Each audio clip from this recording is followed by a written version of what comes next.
નમસ્કાર દર્શક મિત્રો, વોઇસ ઓફ ગુજરાત ન્યૂઝ ચેનલમાં આપનું સ્વાગત છે। સમાચારમાં વિશેષ જોઈએ તો મહેમદાવાદ ખાતરજ દરવાજા બહાર આવેલ વોર્ડ નંબર 3માં આયશા સિદ્દીકા મસ્જિદ પાસે આપ દ્રશ્યમાં જોઈ શકો તે ગટરમાં કોઈ ખામીને લઈને આ ઉભરાતી ગટરની સમસ્યા, તેના માથું ફાટી જાય તેવી દુર્ગંધ તેમજ ગંદકી સાથે સાથે આ ઉભરાતી ગટરોના ગંદા પાણીના રેલા દૂર દૂર વિસ્તારમાં તેમજ રોડ રસ્તા પર ફેલાતા સ્થાનિકો, રહેવાસીઓ તેમજ રાહદારીઓ, વાહન ચાલકો સૌ કોઈ થઈ ગયા છે હેરાન પરેશાન, પોકારી ગયા છે ત્રાહિમામ ત્રાહિમામ। ત્યારે સ્થાનિકોના જણાવ્યા મુજબ આયશા સિદ્દીકા મસ્જિદમાં મોટી સંખ્યામાં લોકો નમાઝ પડવા આવે છે તો મદ્રાસામાં વિદ્યાર્થીઓ અભ્યાસ અર્થે આવે છે।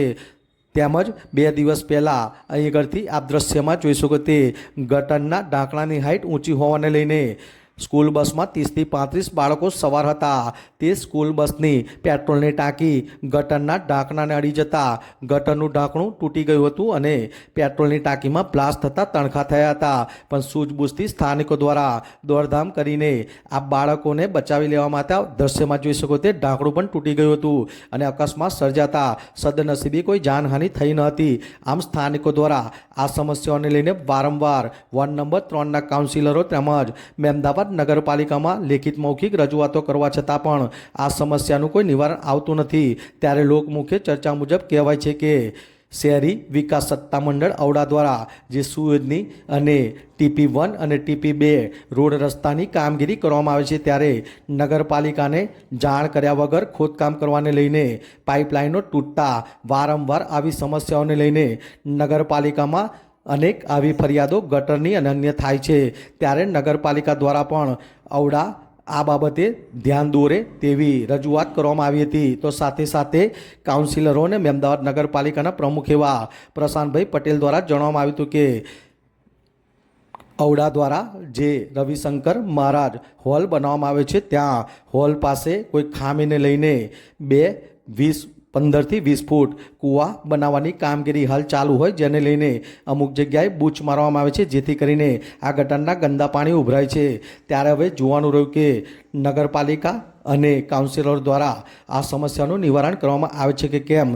રોષે ભરાયેલા સ્થાનિકો દ્વારા આવનાર સમયમાં સમસ્યાનું કોઈ સત્વરે નિવારણ નહીં આવે તો મહેમદાવાદ નગરપાલિકામાં ગંદા પાણીની ડોલો, ગંદકી અને કાઉન્સિલરોના ઘરોમાં ઠાલવવાની ચીમકી પર ઉચ્ચારાઈ હતી।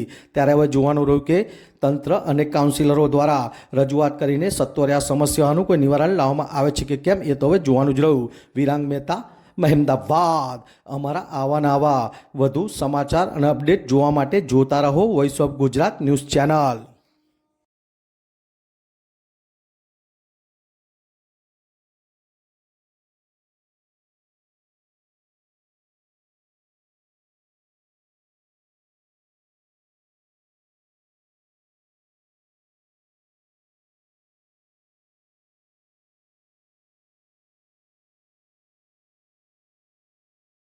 તમારું આ કયો વિસ્તાર છે? ખાતરજ દરવાજા બહાર આયશા સિદ્દીકા મસ્જિદ પાસે। શું સમસ્યા થઈ છે? આ ગટરની સમસ્યા છે। અમારે બધું પાણી નીકળે છે બહાર, કેટલા વર્ષોથી નીકળે છે પણ 6 મહિનાથી બહુ જ નીકળે છે પાણી। અમે નગરપાલિકામાં જઈએ છીએ પણ કોઈ કશું કરતા નહીં।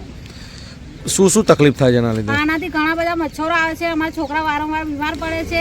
આ રોડ પર ટાંકી ઊંચી ગઈ છે। કાલ સ્કૂલની બસ નીકળેલી તો ત્યાંથી પેટ્રોલની ટાંકી ફાટી ગઈ। 30-35 અંદર છોકરાઓ હતા, એમાં બધા નીચે ચિંગારીઓ થતી, 30-35 છોકરાઓની જાન પર જોખમ હતું। બધાને બહાર કાઢ્યા અને બધું નિકાલ કર્યું પણ કાલનો ઢકડો તૂટી ગયો છે, હજુ કોઈ જોવા નહીં આવતો। બરાબર, એટલે આ ઉભરાતી ગટરની સમસ્યાની એટલી બધી ગંદી દુર્ગંધ મારે છે એટલે તમારે એ ઘરની બહાર નીકળવું ભારે થઈ ગયું છે। બધાને મોઢા પર કપડાં રાખવા પડે છે, બરાબર? ખાવા નહીં પીવાતું, અમારા છોકરા વારંવાર બીમાર પડે છે। અમે રોજ મજૂરી કરીને માણસ ખાવા કરે છે તો રોજ અમારે 2-3 હજાર રૂપિયા વારંવાર અમારે દવાખાનામાં જવું પડે છે। તો એ પૈસા કોણ કાઢશે? અમારે કોઈ, અમે નગરપાલિકામાં જઈએ છીએ પણ કોઈ આમનું નિકાલ કરતું નહીં। તમે આની રજૂઆત નથી કરતા? રજૂઆત કરીએ છીએ પણ જે મેમ્બરો છે એ બી કોઈ આવતા નહીં, કોઈ ઝાંકવાય નહીં આવતા। પેલા મુન્નાભાઈ ભેંસોવાળા છે, ફરી આરીફભાઈ છે અને બીજા એક પેલી લેડીઝ છે પણ કોઈ ઝાંકવા આવતા નહીં। ફરી નહીં કરે તો ફરી અમે તો નગરપાલિકામાં જઈશ અને ગટરનું ગંદુ પાણી ડોલોમાં ભરી નગરપાલિકામાં રેડીશું, ફરી એમના ઘેર બી જઈને રેડીશું થઈ। એટલે તમારી અંતિમ શું માંગ છે, શું ઈચ્છા છે? અમારે એવું જ માંગ છે કે આ ગટરનું નિવારણ કરી આલે અમને અને આ ગંદુ પાણી બંધ કરી આલે અમને। બરાબર।